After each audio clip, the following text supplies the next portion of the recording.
So we go to the book of Jeremiah. 我们在上的课是在耶利米书。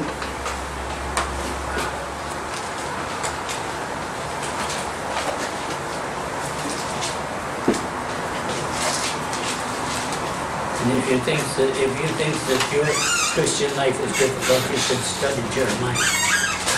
See what happens to him. 在座弟兄，如果你觉得你在生命当中正在经历一些难以忍受的苦难，那么你最好去读一下耶利米书，看看耶利米曾经经历了怎么样的可怕的苦难。Okay, and we are on Jeremiah 11 and 12. 我们现在是在耶利米书的第11、12章。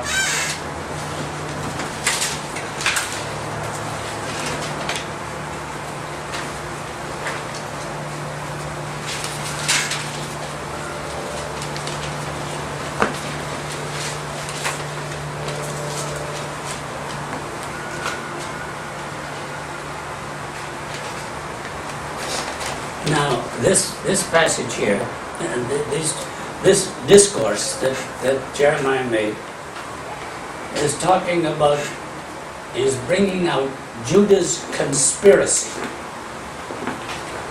Conspiracy. When he conspires, when he is underhand.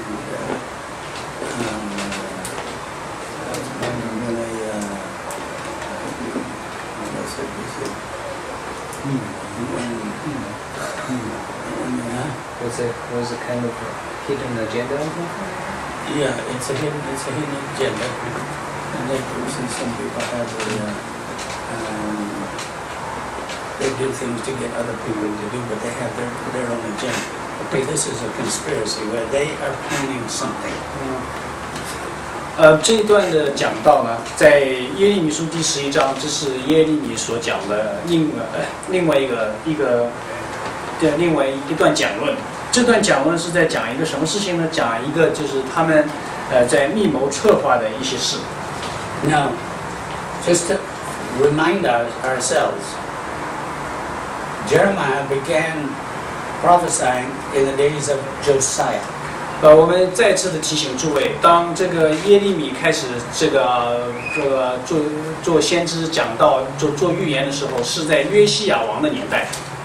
And when Josiah died, his son Shallum became king. 然后当他这个约西亚死了以后，他的儿子这个约雅敬就继位。And he was king very short time, and the king of Egypt captured him and took him to Egypt. 但是他活得不长，因为他把他的这个埃及王就把他抓住以后就带到那边去。And Jehoiakim, his brother, became king. 然后约雅敬就继位啊。刚才前面是约雅敬的这个兄弟。And Jehoiakim was not a good king. 这个大家都知道，约雅敬不是一个好王。Now, during the first few years of okay, and just to give you some background, in the 4th year of Jehoiakim, Nebuchadnezzar defeated Egypt and Assyria in Carchemish.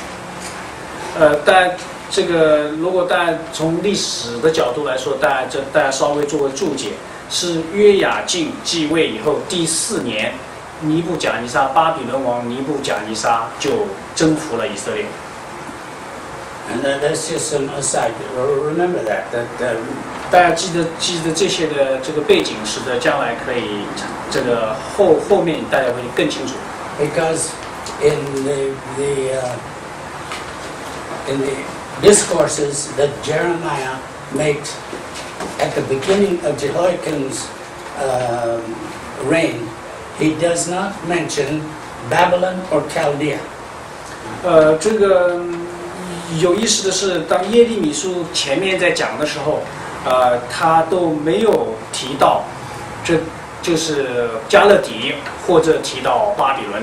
But he mentions the king of the north is going to conquer them. 他只讲到说北方的王将要征服以色列。But after the battle of Carchemish, which is the 4th year of Jehoiakim. Then after that, he mentions it is not the king of the north anymore, but it's Babylon in Chaldea. 但是在约雅斤王在位第4年以后，当尼布甲尼撒赢了那场战争以后，那么这个耶利米才在他的讲论里面提到巴比伦。Now, during the first few years of Jehoiakim's reign, God gave Jeremiah a message to Judah and Jerusalem. 当这个约雅斤王头3年的时候呢，这个耶和华就给耶利米一个先知的信息，是有关耶路撒冷和犹大。Now, the revival of Josiah's day was over. 当时在约西亚王手里的发生的那个属灵的复兴已经结束。Remember one of the other lessons we had talks about that revival that Josiah and the high priest Hilkiah did. 大家还记得我们曾经前面提到过，约西亚王曾经和大祭司一起带给以色列一个复兴。Now, in that revival, the high priest Hilkiah had found a copy of the law in the temple. 当时的背景是这个大祭司他在圣殿里面找到了这个圣经。And he and King Josiah followed the instructions of the law to bring Judah back to God. 然后呢，这个约西亚王和大祭司一起联手，他们来做一件事情，就是想要把以色列重新带回到耶和华面前。And the people of Judah and Jerusalem were reminded of Deuteronomy 27:26, which says, "Cursed is he who does not confirm the words of this law by doing them." 当时他们还用在生命记里面26章23节所讲到的那一些愿这个看见这些话而不去做的人受耶和华的咒诅。Now here in this chapter 11, Jeremiah repeats that command, saying, "Hear the words of the covenant." 现在在耶利米书第11章，耶利米的讲论还是从这里开始。他说：“当听这约的话。” Then he says, like in Deuteronomy, "Cursed is the man who does not heed the words of this covenant." 然后他重复这个在生命记里面讲的那句话，怎么说？他说：“耶和华以色列的神如此说。”这是在第3节。不听从这约之话的人，必受咒诅。You'll see that's in verse 3. 这是在第3节。Now God was dealing with Judah the same way he dealt with Israel. 这个现在耶和华要用对待以色列的方法来处理犹大。I should say, the same way when he dealt with all Israel when he brought them out of Egypt. 或者说，耶和华要用曾经当他带以色列出埃及的时候，对以色列是怎样的，他今天要同样照样。You see in verse 4, anyone who kept the law would live in God's blessing. 他说：“凡听从我的这些的，我就什么，他们就被受我的祝福。” And anyone who refused to obey the law was actually refusing to acknowledge God as God. 这个反过来，如果这个拒绝神的律法的这约上的这些话的，那么就是拒绝耶和华。And in verse 5, they were rebelling against him, and he would bring curses on them instead of blessing. 所以他反过来说，假如说你们不听从这约的话，不跟随耶和华的话，你们必要受咒诅。这是在第3节。You will notice that God is warning Judah. 现在看见耶和华实际上是在警告犹大。And all through the next few lessons we're having, he keeps warning Judah. 他不停的是在这个警告犹大。He told, in verse 6, the Lord told Jeremiah to tell these words in the cities and streets of Jerusalem. 在第6节，耶和华吩咐先知以耶利米去到犹大的城邑中和耶路撒冷的街市上去宣告这一切。See, to God, it was very important for all the people to hear. 对耶和华来说，要让所有人都听到这个耶和华的约、耶和华的话，这是非常重要。Because the words of the covenant must be in their thinking all the time. 因为重要的是每一个人每一个以色列的百姓都应该要在他们的心里牢牢地记住耶和华的每一句话。Verse 7, only then would there be a chance of them doing it. 在第7节说，直等到今日，从这个直到今日都是从这个才就是意思说，都切切地告诫你们，你们当听从我的话。And Jeremiah reminds them, this is not new. This is not something new he's telling them. 而且耶利米还告诉他们说，你们现在耶和华跟你们讲的话，不是刚刚开始讲。God had persistently warned their fathers, telling them, listen to my voice. 这耶和华自从把以色列从埃及带出来以后，就苦口婆心，这个几百年、上千年的时间里，不停地告诉他们。And their fathers, though verse 8, their fathers did not pay attention and obey, so they had to experience the bad side of the covenant. 所以他在讲什么呢？在第8节说，可惜这些以色列的这个原来的先祖到现在为止也是一样，他们却不听从，不侧耳听，竟随从自己顽梗的恶行去行。To remember, God's covenant with people is always two sides. 大家要牢记，耶和华的应许，神的约，总是是有两面的。And the covenant that He's made with the world today, there are two sides. 神跟这个世界立的新约也是有两面。The ones who obey the covenant 对那些 receive blessing. 对那些守耶和华的约的，他们就受祝福。The ones who disobey the covenant receive cursing, and that cursing is hell. 对那些不听从耶和华的福音、耶和华的这个约的，那么这些人他将要受到惩罚，这惩罚就是永远的永恒的地狱。Now, in verse 9, like their forefathers, the men of Judah had signed the covenant with Jehovah in the days of King Josiah. 这个在第9节讲到说，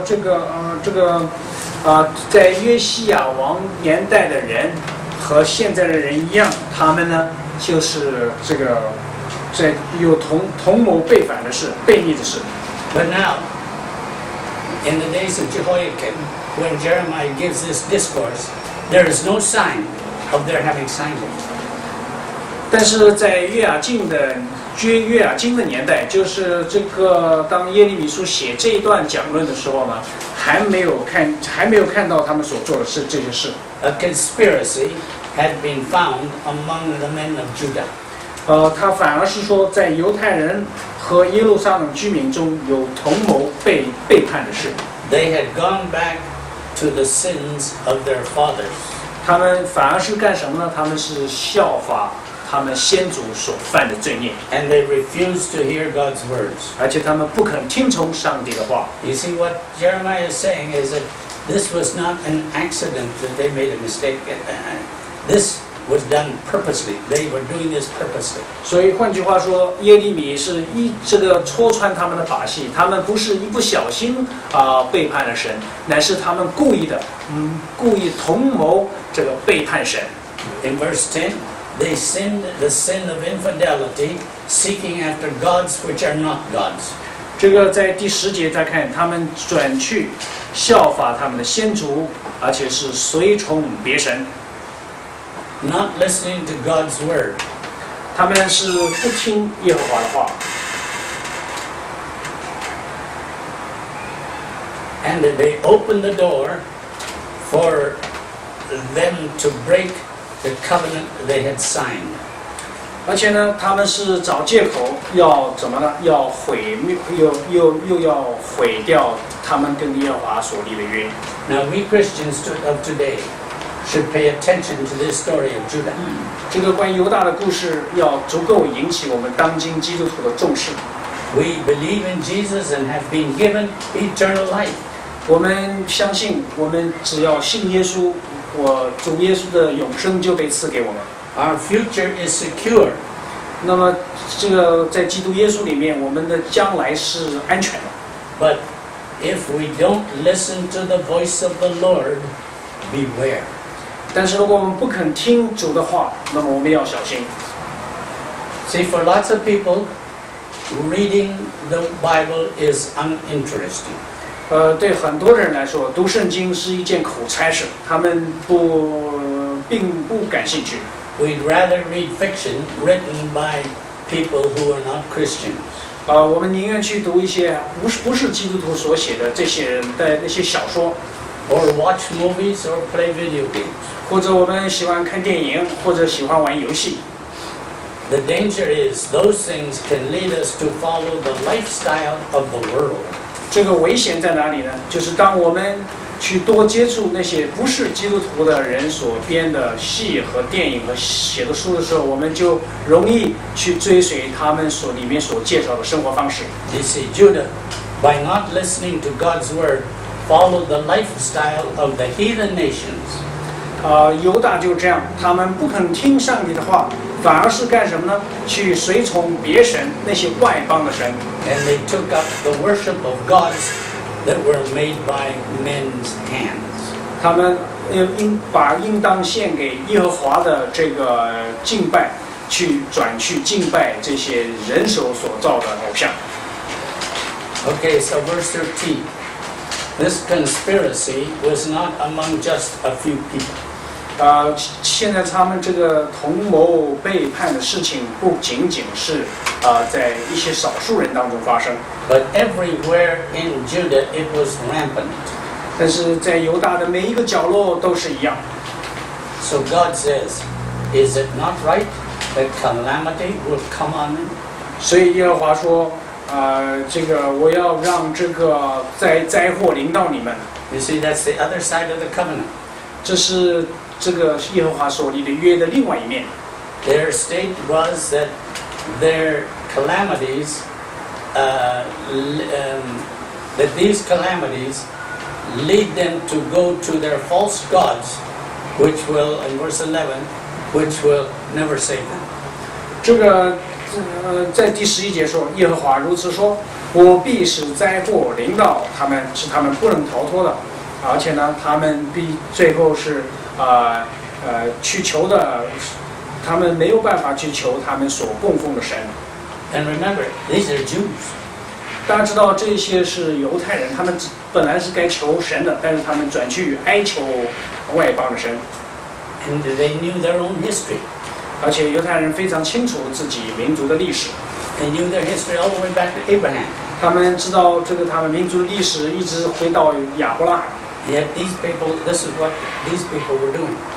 但是我们现在看见这些深知以色列的历史的这些犹太人，居然去拜假神。 Our situation is a little different than theirs. 我们的情况跟他们稍有不同。 In that, when we become Christians, we are given the Holy Spirit to help us. 我们的有点不同是什么呢？当我们信耶稣重生得救的时候，神就赐圣灵给我们，住在我们里头。 The Jews didn't have that. They had the law, written law, to follow. 这犹太人没有这么大的恩，就是还没有圣灵被赐给他们，所以他们有的是什么呢？是刻下来的这个律法。 Now, verse 14, Jeremiah is told not to pray for this people. God will not listen to any prayer for them. 在第14节，他劝这个耶和华要耶利米不要为这百姓祈祷，不要为他们呼求祷告，因为呢，如果他们遭难向我哀求的时候，我必不应允。 In fact, it says, what right, this is verse 15, my beloved, what right has my beloved to enter my house? 在第15节里面，大家看见他说怎么说？他说：“我所亲爱的，既行许多淫乱，圣肉也离了你，你在我殿中做什么呢？” See, what right has my, notice he calls them my beloved. 他称他说什么？他称他说我所亲爱的。 God loved these people. 意思是什么呢？就是神还是爱这些，哪怕是作孽的人，神还是爱这些人。 But God is holy. 但是神是圣洁的。 And an evil person cannot come into his house if he is evil. 一个恶人，他带着恶、带着罪，是不可能来到圣洁的神面前的。 And so he says, what right has my beloved to enter my house when he has done many evil deeds. 所以这个耶和华就会问他说：“你是我所亲爱的，但是你既行了许多的淫乱，你现在在我的殿中来做什么呢？” And verse 16, he asks the question, can any sacrifice he makes save him? 他在第16节问他们说：“你做什么事情能够救你呢？” He says, originally, you were a beautiful tree. 他说：“从前你是一棵美好的树， But now, your branches are worthless. 但是现在呢，你的枝子都已经毫无意义，没有价值。” And verse 17, you became worthless by burning incense to Baal. 他说：“是你们向巴力烧香，你们向巴力烧香，所以你们就变成这个对我来讲没有任何价值了。” Now, verses 18 to 20, God showed the conspiracy had come closer to Jeremiah than he realized. 这里看到这个耶和华，这个告诉耶利米说，他们还有害耶利米的阴谋。Unknown to him, the people of Anathoth, which was Jeremiah's hometown, had conspired against Jeremiah. 在那个时候，这个耶利米的家乡人都要预谋来害这个先知耶利米。 That was because of the message that Jeremiah had preached. 原因是因为耶利米所传讲的信息。 See, so Jeremiah, when he hears about it, he realizes it is because they are against God's word. 现在这个耶利米很清楚，尽管知道自己，甚至连自己的家乡人都要密谋要害他，他知道原因是因为神的话。 See, which God had commanded Jeremiah to preach to them. 现在是耶和华亲自的责成耶利米去给他们传讲。 So naturally, Jeremiah reacts like people naturally would react. 所以这里的这个世上的人，这就是现在也是一样啊，人的自然反应就是要逼迫那个传讲他们不喜欢的这个信息的那些这个传道人。 See, he asked God, let me see your vengeance on these people.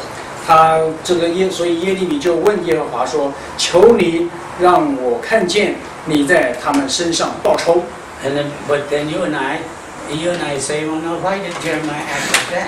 那你可能就会问说：“哎呀，怎么搞的？这个耶利米怎么能这样说呢？” Because in the Bible it says, in the New Testament it says, you're supposed to love your enemies. 因为在新约圣经怎么说？新约圣经说我们要爱我们的仇敌。 Remember, Jeremiah was in the Old Testament. 但是大家要牢记，耶利米是在旧约的时代， Jesus had not come yet and had offered the perfect sacrifice. 耶稣还没有来，耶稣还没有献了完美的祭。 They were still offering the animal sacrifices, which was only a stopgap way of taking care of sin.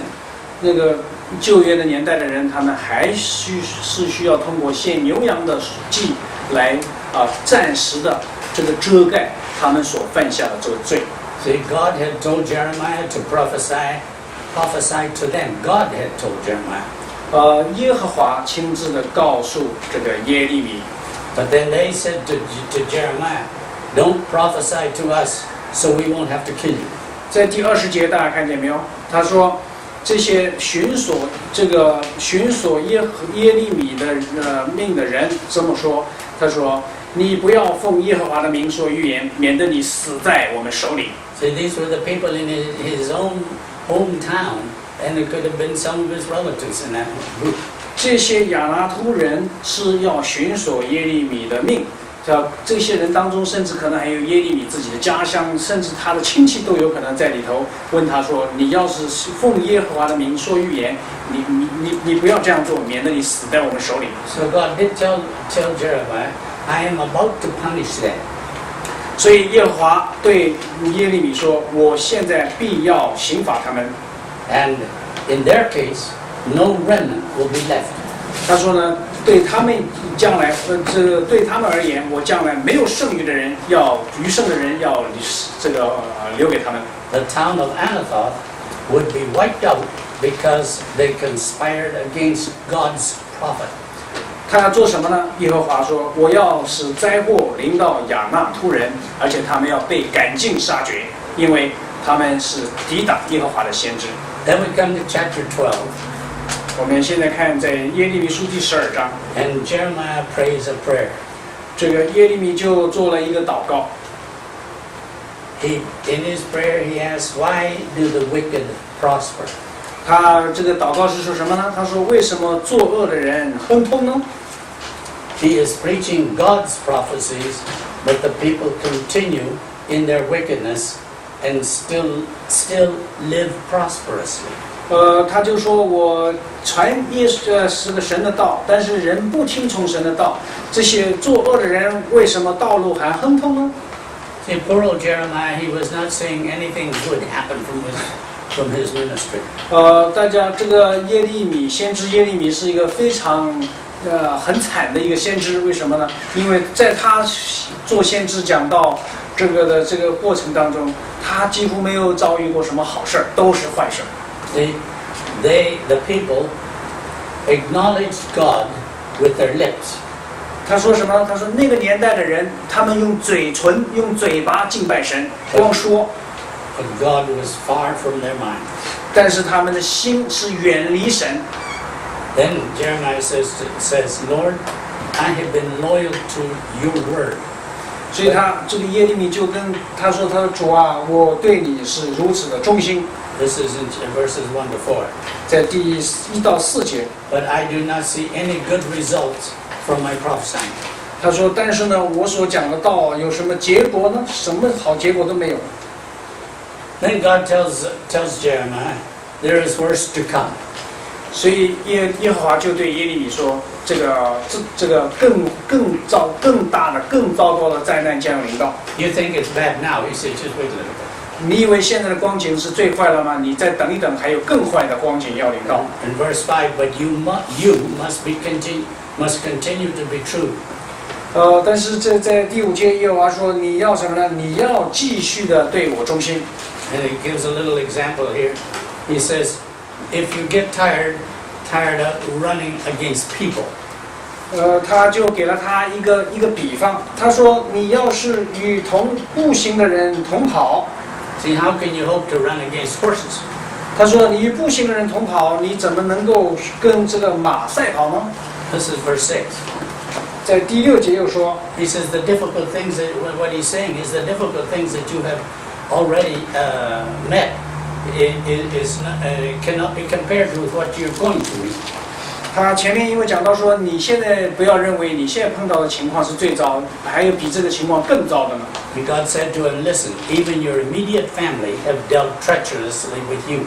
第6节说，因为连你的弟兄和你的父家，就是你爸爸那边的家，都要用奸诈待你。 So, Jeremiah, don't go running to your family. Don't believe anything, any of the nice things that they may say to you. 所以耶和华就对耶利米说：“你不要入你自己的家，不要去找你自己的家人无论他们什么样的花言巧语，你都不要相信， They are treacherous and they will stab you in the back. 因为他们现在弄诡诈，将来他们要在背后要害你的。” Now, verses 7 to 13. 我们看在第7到第13节说啥？ Because of this treachery, God will remove the hedge of protection from his people. 因为他们密谋要背逆耶和华，所以呢，耶和华要把原来对他们的保护呢撤去。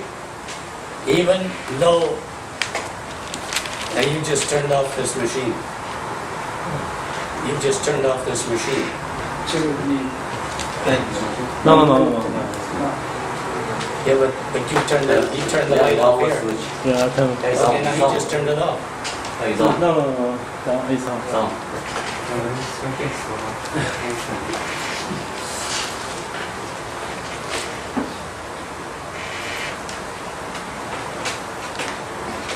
Verse 7 to 13. 7 to 13.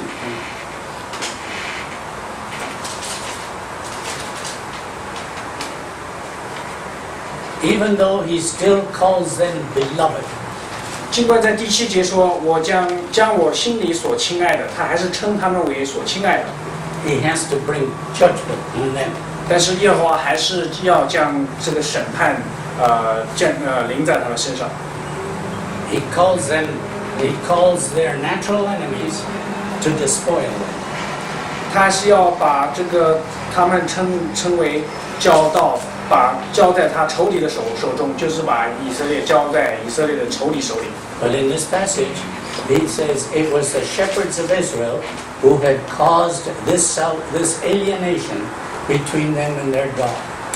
现在这段圣经里面，这个耶和华指控那些以色列的牧者，是他们导致全以色列这个在神和以色列人中间让他们形同陌路。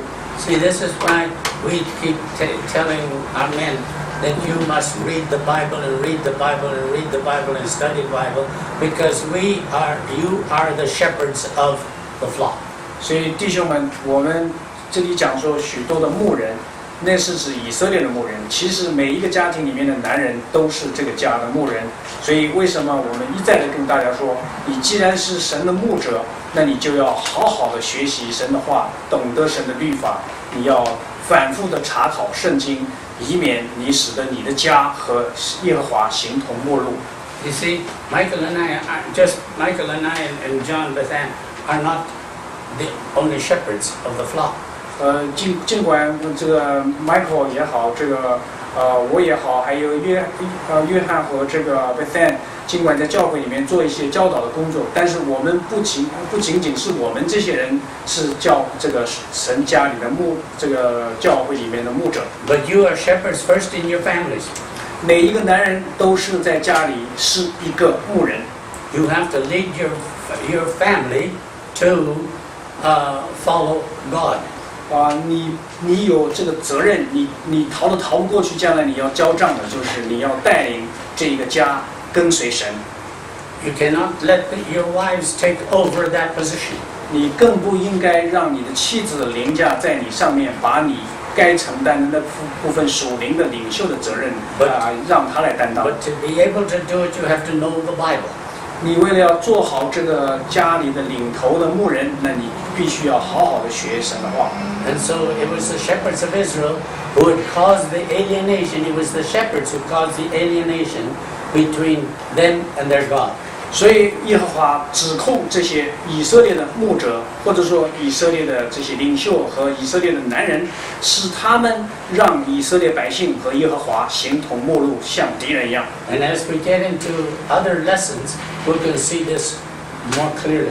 我们随着看后面的更多的经文，我们就会更加清楚为什么耶和华这样指控他们。Then verses 14 to 17. 然后是14到17节 God speaks to the nations that are bringing His judgment on His beloved people. 他讲说耶和华要让这些借外邦人的手把审判要审判他自己的百姓。 See, God is arranging that these nations are to bring judgment on His people. 耶和华是在预备这些外邦的这些国来做审判以色列的工具。 But because these nations don't recognize God, He will uproot them afterwards. 当然，这些外邦的国，因为他们并不认识神，所以神借用他们的手管教了自己的儿女以后，他接着要做的事情是把那些的国也要连根拔起。 But God has a program for the whole world, not just Israel. 但是耶和华的计划不仅仅是给以色列，他还要给全人类的。 He had to judge Israel because Israel had a special work to do for God. 因为以色列的身份特殊，他们有特殊的使命。以色列在耶和华的计划里面，所以呢，耶和华要严格的管教自己的百姓。 Although He will uproot these nations, afterwards He will have compassion on those same nations. 尽管他要把他们中间把这些国要连根拔出来，但是呢，耶和华最终对全地的人都怀有怜悯， And bring them back to their inheritance. 而且要把以色列不但拔出来，后来要怜悯他们，把他们再带回来。 Now, this is a very interesting little bit that He says in here. 这里讲到从14到17节有一些非常有意义的地方。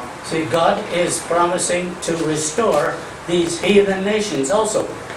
这里说明什么呢？就是耶和华不但是要复兴以色列，他甚至还要让这些外邦的国能够这个恢复。Then he adds, then if they will learn the ways of God's people and swear by his name. 然后他什么呢？他说他们说在第16节说，他们说殷勤学习我百姓的道，指着我的名起誓。And that is, if, in other words, they have to recognize that it was God that sent them to do this. This wasn't their own doings. 换句话说，这些被耶和华所用的这些外邦的国，他们必须要看清楚，并且承认一件事情啊，耶和华不但是以色列的神，也是全地整个世界的这个神。See, they had to swear by God's name, 他们必须要指着永生的耶和华的名起誓。which was the reverse of what they had done when they taught God's people to swear by Baal. 他们正好是反过来，以前这些外邦的人呢，是教以色列的百姓指着巴力假神去巴力这个偶像去起誓。So if they will do that, they will be built up in the midst of God's people. Listen to that. 在第16节，大家看见最后一句话很有意思，他说：“他们就必建立在我百姓中间。” God was giving the heathen nations an opportunity to come to Him. 换句话说，耶和华甚至给外邦人有一个机会变成以色列人，就是成为神的百姓中间的一员。And all the blessings that were promised to Israel would be theirs too. 那么换句话说，这个凡耶和华应许给以色列的所有的祝福，那么这些被建立在以色列百姓中的那些外邦人，也照样要蒙受来承受。But he closes, if they will not learn, they will be completely destroyed. 在第17节，这是一个警告，说这些外邦的国，他们若是不听，我必拔出那国，并且拔出还要毁灭。You see how God was doing his level best to bring Judah back, and he would even bless the nations if they would learn from what God was doing to Israel. 所以大家看见这里面一个很奇妙的一个神的一个怜悯和恩典，就是不但耶和华要管教自己的儿女，使得他们能够回转，他要怜悯他们，甚至连那些耶和华使用来惩戒自己的百姓的这些外邦国度、外邦的人，他们若是愿意这个殷勤学习这个耶和华的道，指着永生的神向他归顺的话呢，耶和华也愿意祝福这些人。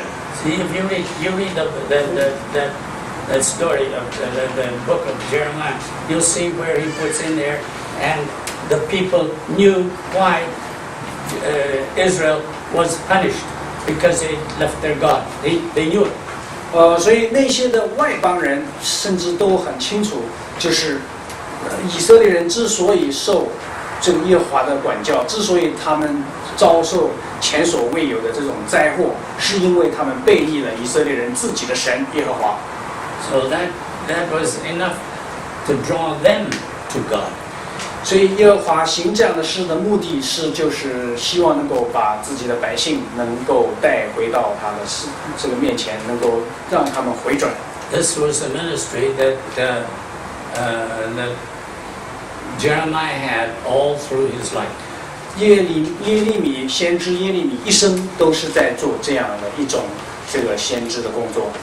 He had to tell the people, the Jews, and anyone he was sent to, that if you will obey God, God will bless. If you disobey God, God will judge. 这一生穷其一生，先知耶利米都跟以色列人讲同一个信息，就是如果你听从耶和华的话，神就祝福你们；若是你们顽梗悖逆，这个耶和华跟你们所立的约，神就要管教，神就要惩罚你们。And the Jews were saying to Jeremiah, yeah, which means I hear you, but I'm not going to do it. 但是以色列人对耶和华的这个借助耶利米的这个口所讲的先知信息怎么说？他们的反应是说：我听到了，我知道了，我听到了，但是他们听是听了，只是他们悖逆不顺服。Do you have any questions about why God worked like this? 大家有没有什么问题？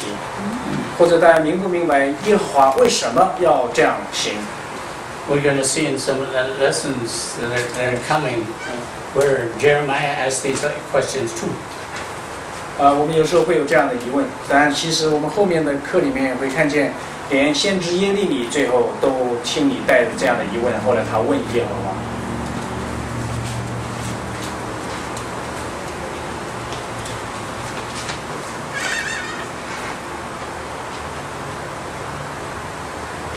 Jeremiah knew what would bring wonderful blessing to Israel. 这个耶利米深知通过什么样的方式可以让以色列人蒙受奇妙的恩典和这个祝福。And he kept telling them and telling them and telling them, and they kept telling him, "Shut up, we don't want to hear." 这个先知耶利米苦口婆心的、反复的这个重复的、反复不停的去哀求这些的以色列人说：你们要是听从他的话，神有大这个莫大的祝福和恩典要临到你们。但是呢，犹太人不停的、反复的，也是反复的跟他说：你要闭嘴，闭上你的嘴。We have to come to the conclusion that they had to be exiled in Babylon because they would not learn any other way. 所以读耶利米书的人都有一个强烈的感觉，就是那样的一种犹太人，他们后来被掳去做亡国奴，这是他们罪有应得。这样的人不被掳去，那什么样的人去做亡国奴呢？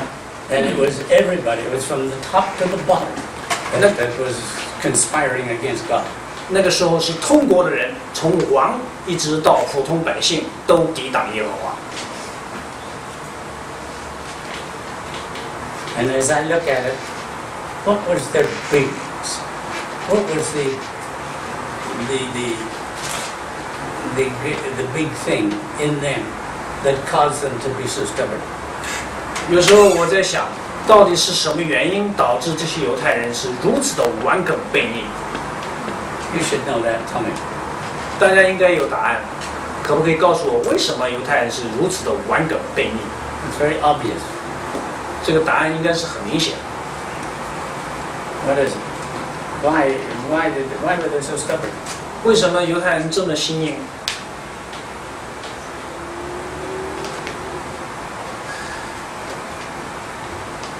It's the sin of the whole world.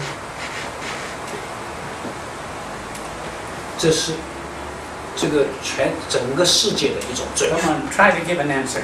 大家来想一想，这世界上的人也是一样。那大家来想想是什么原因导致他们如此的顽梗，就是这么顽梗。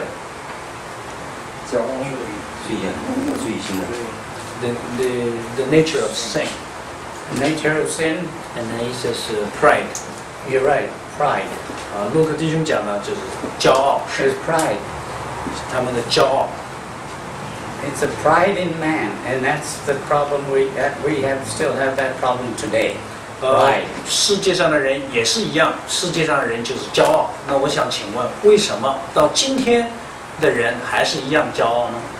See, if we say the nature of sin, we're putting the responsibility over onto sin. 如果说我们说这是人的罪性，似乎好像把责任推给了罪，好像是我们从亚当继承来的，这个是亚当的罪过了。But if we say pride, then we have to take the responsibility. That's here.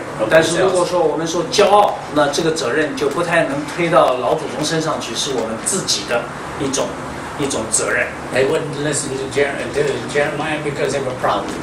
他们不愿意听先知的告诫，因为他们非常的骄傲。 The king was proud. The priests were proud. The prophets were proud. 这个王很骄傲，这个祭司很骄傲，这个先知也很骄傲， And the people were proud. 这个百姓也是骄傲。 The men were proud and the women were proud. 这个不但是男人骄傲，女人也骄傲。That we want to go our way, we don't want to go God's way. 他们的骄傲使得他们对耶和华说：“我们想要走自己的道路，我们不用你管。” It was the same sin that Adam and Eve did. 亚当和夏娃犯的罪也是，他们要走自己的路，他们要成全自己的意志，他们不要听耶和华的。Michael, will you pray for us, please? 我们来祷告。